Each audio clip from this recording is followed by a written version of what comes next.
ಇಲ್ಲಿ ನಾನು ಪಾತ್ರೆಯಲ್ಲಿ ನೀರು ತಗೊಂಡಿದ್ದೇನೆ. ಈಗ ಕ್ಲೀನ್ ಮಾಡಿಟ್ಟಂತ ಚಿಕನ್ ಪೀಸಸ್ ಅನ್ನು ಹಾಕೊಳ್ತೀನಿ. ಅರ್ಧ ಕೆಜಿ ಉಂಟು ಚಿಕನ್. ಫ್ಲೇಮ್ ಆನ್ ಮಾಡಿ ಇಟ್ಕೊಂಡಿದ್ದೇನೆ, ಮೀಡಿಯಂ ಟು ಹೈ ಅಲ್ಲಿ ಇಟ್ಕೊಂಡಿದ್ದೇನೆ. ಡೈರೆಕ್ಟ್ ನೀರಿಗೆ ನಾವು ಚಿಕನ್ ಪೀಸಸ್ ಅನ್ನು ಹಾಕೊಳ್ಳುವ. ಈಗ ನಾನು ಗ್ರೀನ್ ಚಿಲ್ಲಿ ಹಸಿಮೆಣಸು ಒಂದು 5 ಹಾಕೊಳ್ತೇನೆ. ನೀವು ಕಡಿಮೆ ತಿನ್ನೋರಾದ್ರೆ ಕಡಿಮೆ ಹಾಕೊಳ್ಬೋದು, ಜಾಸ್ತಿ ತಿನ್ನೋರಾದ್ರೆ ಜಾಸ್ತಿ ಹಸಿಮೆಣಸು ಹಾಕೊಳ್ಳಿ.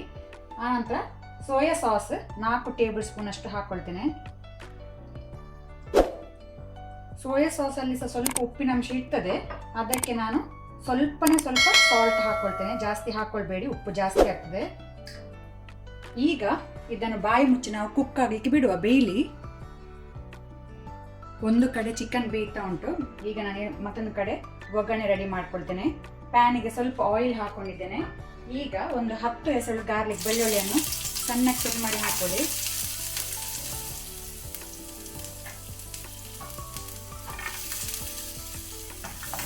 ಸ್ವಲ್ಪ ಫ್ರೈ ಮಾಡ್ಕೊಳ್ಳುವ ಲೋ ಫ್ಲೇಮಲ್ಲಿ.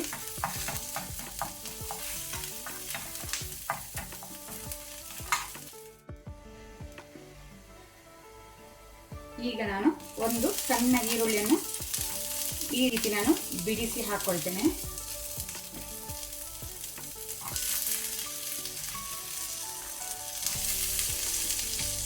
ಆನಂತರ ಒಂದು ಸಣ್ಣ ದೊಣ್ಣೆ ಮೆಣಸು ಕ್ಯಾಪ್ಸಿಕಮ್ ಹಾಕೋಣ.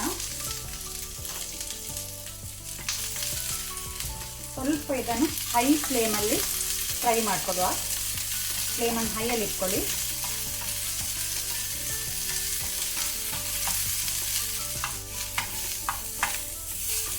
ಈ ರೀತಿ ಸ್ವಲ್ಪ ಗೋಲ್ಡನ್ ಬ್ರೌನ್ ಸ್ಪಾಟ್ಸ್ ಬರಬೇಕು, ಅದಕ್ಕೋಸ್ಕರ ಫ್ಲೇಮನ್ನು ಹೈಯಲ್ಲಿ ಇಟ್ಕೊಂಡು ಫ್ರೈ ಮಾಡ್ಕೊಳ್ಳಿ.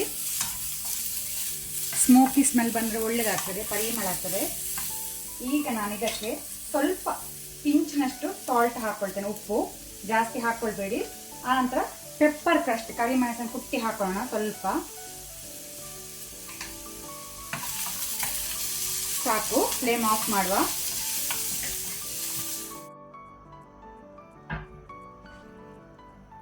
ಚಿಕನ್ ಸಾಫ್ಟ್ ಆಗಿ ಬೆಂದಿದೆ. ಇಲ್ಲಿ ನಾನು 2 ಟೀ ಸ್ಪೂನ್ ಅಷ್ಟು ಜೋಳದ ಹಿಟ್ಟು ಕಾರ್ನ್ಫ್ಲವರ್ ತಗೊಂಡಿದ್ದೇನೆ. ಅದಕ್ಕೆ ಸ್ವಲ್ಪ ವಾಟರ್ ನೀರು ಹಾಕಿದನ್ನು ಮಿಕ್ಸ್ ಮಾಡಿಟ್ಕೊಳ್ಳೋಣ, ಗಂಟು ಇರಬಾರ್ದು.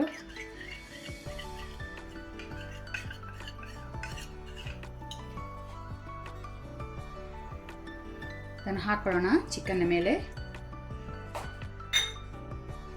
ಫ್ಲೇಮನ್ನು ಮೀಡಿಯಂ ಟು ಹೈಯಲ್ಲಿ ಇಟ್ಕೊಂಡಿದ್ದೇನೆ.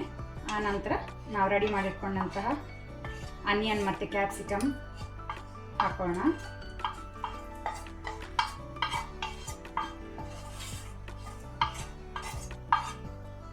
ಒಮ್ಮೆ ಒಳ್ಳೆ ರೀತಿ ಮಿಕ್ಸ್ ಮಾಡ್ಕೊಳ್ಳಿ.